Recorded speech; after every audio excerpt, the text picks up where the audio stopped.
आज के प्रैक्टिकल में आपको ये चेंज और स्विच है, ये नीचे जो वायर जुड़े हुए हैं ये हैं अल्टरनेटर के, ये अल्टरनेटर लगा हुआ है, और ऊपर के जो वायर आ रहे हैं ऊपर से ये है मेन सर्विस लाइन के, ये अपना ट्रांसफार्मर से सप्लाई आ रही है। अब इसमें 4 वायर आ रहे हैं, 4 वायर में ये पता लगाना कि इसमें न्यूट्रल वायर कौन सा है, फेज वायर कौन सा है, और इसके साथ अपन ये भी टेस्टिंग करेंगे कि लाइन वोल्टेज कितना आ रहा है, फेज वोल्टेज कितना आ रहा है। अब इसमें 4 वायर निकल रहे हैं, इसमें ये पता नहीं है कि इनमें न्यूट्रल कौन सा है और फेज कौन सा है। तो फेज और न्यूट्रल का पता कैसे लगाएंगे अपन, ये चालू लाइन है, इसमें पहले एक किसी भी टर्मिनल पर लगा देते हैं, इस पर लगाएंगे तो वोल्टेज का मान कितना आ रहा है, 252। 2 नंबर पर लगाएंगे, एक को तो निश्चित रखना आपको ना, किसी पर भी। 1 नंबर में 251, 2 नंबर पर लगाएंगे 251, 252, और इस पर ये आ रहा है, सेम ही आ रहा है ना, 1-2 वोल्टेज का फर्क। अब ये 3 में सेम आ रहा है वोल्टेज। अब 2 नंबर पर लगाएंगे और 3 नंबर पर लगाएंगे, इसका वोल्टेज का मान कितना, 440 आ रहा है। फिर 4 नंबर पर लगाएंगे और 2 नंबर पर लगाएंगे तो 437, 38, 40 के समथिंग है ना।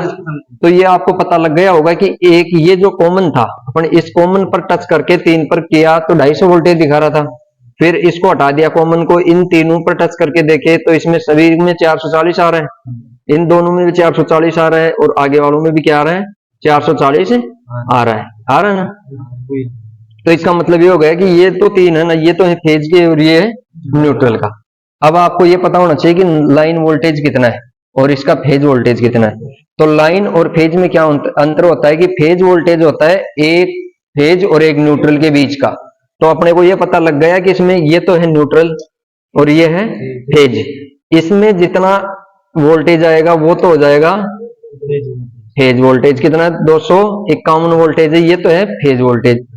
अब ये न्यूट्रल को तो हटा दो, 2 फेजों के बीच का जो वोल्टेज होता है वो होता है लाइन वोल्टेज। अब आगे वाले 2 फेज हैं, इनका वोल्टेज कितना आ रहा है, 436 वोल्टेज आ रहा है ना, ये है लाइन वोल्टेज।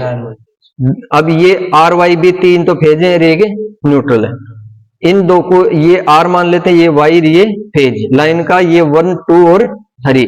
अब अपन 1 और 2 के बीच में मापेंगे, देखना फेज 1 और 2 के बीच में कितना वोल्टेज आ रहा है, 440, और फेज 2 और 3 के बीच में 436, 37 वोल्टेज आ रहा है, ठीक है ना। तो इसका मतलब क्या हुआ कि लाइन वोल्टेज का मान तो है 440 और फेज वोल्टेज का मान है 250, 250, 51 वोल्टेज आ रहा है, तो 250 मान लिया है ना। इसमें 1-2 वोल्टेज का तो परिवर्तन होता रहता है। तो लाइन वोल्टेज फेज वोल्टेज का मापन आराम से कर सकते हो आप, 3 फेज सिस्टम के अंदर न्यूट्रल की पहचान आराम से कर सकते हो। तो ये आपको स्किल टेस्ट में पूछ सकते हैं, ऐसे क्वेश्चन, बेसिक क्वेश्चन है, आपको ये आना चाहिए, ठीक है। ओके, धन्यवाद।